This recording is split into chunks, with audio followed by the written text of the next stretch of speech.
interesting to follow that, and then might just talk about my dick for a bit. Is it open? No, it's well closed, I think. Oh, good, aren't I? Yeah, I'm good. Thinking about the internet and my dick, I was wondering if I mean, it's quite a well thought of fact. Does anyone know what 80% of all internet traffic might be? Anyone know? My dick, oh, if only. But in general, does anyone know what that might be? Porno. Pornography? Yeah. Spam email. It's actually spam. Very, very good. There you go. There's the filthy person, and there's the person who doesn't actually know something about the internet. There you go. Well done. Don't you feel dirty, eh? Yes, no, there is a lot of pornography on the internet, but it doesn't in any way come close to making up 80% of the traffic. That is spam emails. But it's still pretty abundant. There's more porn now on the internet than one person can shake their stick at, as it were. And I wonder why there's so much of it. I mean, I personally only need 7.5 minutes or so. And I mean, really, guys, have you tried to watch pornography after you've come? It's weird, right? It's strange stuff, you know. Even, I mean, and there's stuff on there that you wouldn't even dream about watching, stuff with horses and dogs and things. And it makes me wonder about simple pleasures and simple jokes, and whether we've lost those things. It reminds me of the joke. Now, don't stop me if you've heard it, because that would kind of ruin the comedy. But it goes something like this. A horse walks into a bar. You heard this one? You heard this one, guys? Yeah. And the barman says, "Why the long face?" Right? Now, the reason why this joke is funny is that we as human beings use the phrase "long face" to mean sad. And horses, as a species, have a long face. And so what we're doing with that joke is we're making a pun about horse's long face and the fact that we think that's sad. I, though, don't think it's a particularly funny joke. I just think it's mean. I mean, imagine if you were a horse and you walked into a bar and the barman was to say, "Why the long?" You'd be like, "Well, I'm a horse, you know. This is my natural state of being. I can't change it." Okay, maybe so you can't identify with a horse. Maybe it would be better if it was a thalidomide kid that walked into a bar. Can we identify with that any better? Does everyone know what thalidomide is? It's a while ago now. Does anyone in the room know what thalidomide is? Yeah. Okay, please tell us. So maybe explain it. It's confusing. It's confusing. It's basically what they use on kids that just made them retarded. Made them retarded. Well, actually not quite. It was a drug that was given to pregnant women in the 1950s, thalidomide, and it was given to stop women having morning sickness. And it was very effective at stopping women having morning sickness, which meant that it was very, very widely prescribed, much like Viagra and oversubscribed pills for depression these days. The downside of it, the upside, yay, no more morning sickness. The downside was that babies were born without arms and legs, which to me seems like a little bit too much of a...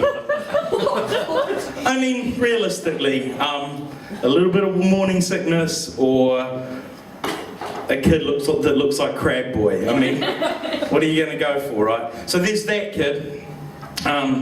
And imagine, so I'm putting a human face on the joke. Remember the point of the story, right?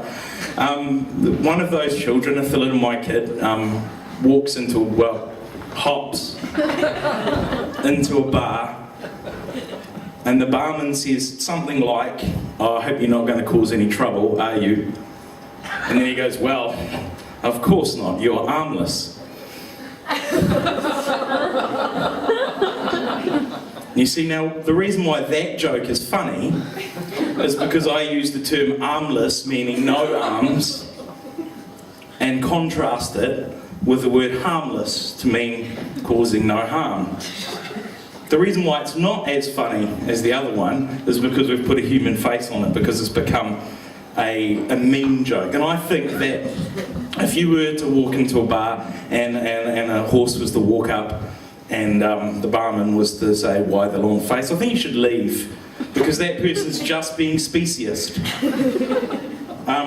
So thinking about meme things, my parents, they live in Queensland. Do we like Queensland? It's nice, the weather's fine, right? But it's a pretty racist place. They tell me to come over quite often. They say, "You should come over, the weather's nice, come over here." And I say, "Oh, I can't, it's just too racist." And they're like, "What do you mean?" And I think personally that the Australians, if racism was an Olympic sport, the Australians would get gold, silver and bronze. Firstly, because they're really, really good at the Olympics, aren't they? And secondly, because they have a cheese over there called coon. It's no lie, I'm not lying here. It's not just for the joke, they actually have a cheese called coon cheese. And when you say, "Oh, that's pretty racist," to the average Queenslander, they go, "Well, no, mate, no, it's not, no, mate, no, it's not racist, that's just his name, that's the family name. What else is he going to put on his cheese?" And I'm like, "Well, sure, I can understand that if your name happens to be Watties or Heinz, but if your name's Nigger, don't put it on the cheese, you know what I mean? That's got to be worth at least a bronze medal, right?" When Europeans first went to Australia, 150 odd years ago, 200 years ago, they called it Terra Nullis, which means land of no people. Which kind of gave them the opportunity to rape and kill the local population. About 2 million of them at that point, 2 million Aboriginals in Australia. Which isn't particularly funny.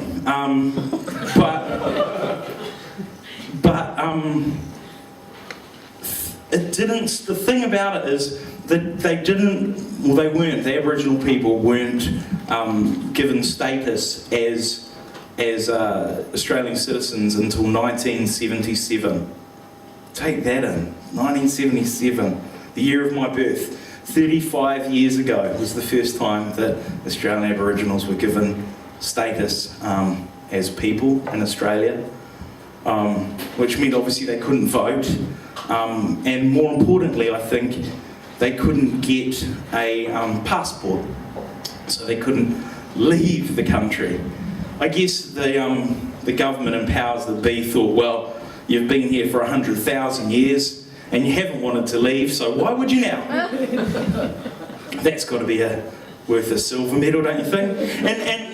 And right now, actually, because that's historical, right now there's a law in the Northern Territories which bans two things from Aboriginal people. Does anyone know what they are? Right now, alcohol is one of them. Very, very good. And that probably makes sense. Because, alcohol is the cause of many evils, and it'd probably be a better place if we didn't have alcohol. The second one, though, does anyone know the second one? Is it gambling? No, not gambling. They can gamble all they want. Any other guess? Petrol? No. You might know, sir. Porno. Yes, that's right. Pornography. So yeah, they're not allowed to have a drink, and they're not allowed to watch any pornography or buy pornography or see pornography or anything like that. Which must be pretty frustrating for the average Aboriginal man when he comes home from working in the mines for a long day. It's hot up there, you know, it's 40 to 43 degrees, and he gets home. All he wants to do is sit down, open up the fridge and crack open a cup. He can't even have a beer. So what he does, obviously, is has a shower. It gets cool, but he's obviously frustrated, so he wants to sit down in front of his computer and open up his favourite website that has his favourite... Well, he can't, can he? I personally think that that's definitely worth a gold medal for racism. So I think gold, silver and bronze to Australia. Aussie, Aussie, Aussie. Oi, oi, oi. I'm just going to leave you with one final thing. While we're on the subject of Aboriginal men masturbating, and since we started there, I think we might as well finish there. I like to masturbate. It's one of my favourite pastime activities. I enjoy it very much. But the big problem with it is the ending. When I finish, I feel a little bit deflated. And the French call it le petit mort. Did you know that? The orgasm, le petit mort, the little death. And I feel a little bit like that sometimes after I've finished. And I would think that in this age of technology and of internet and of bright and shining minds, someone might come up with something that would take away that little bit of guilt and a little bit of pain that I have at the end of one of my sessions. Maybe a sheath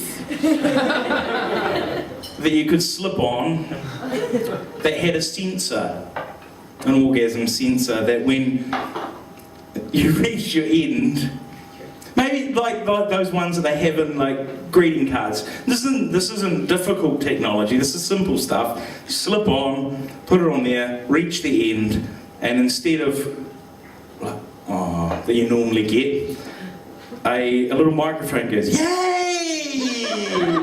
Woohoo! Maybe a few shining lights. Wouldn't that be really good? Okay, ladies and gentlemen, time for the Brown Show. Keep the round of applause going for Mr. Ken Lambert. It is my great pleasure, ladies and gentlemen, to introduce to you tonight, Jez Brown.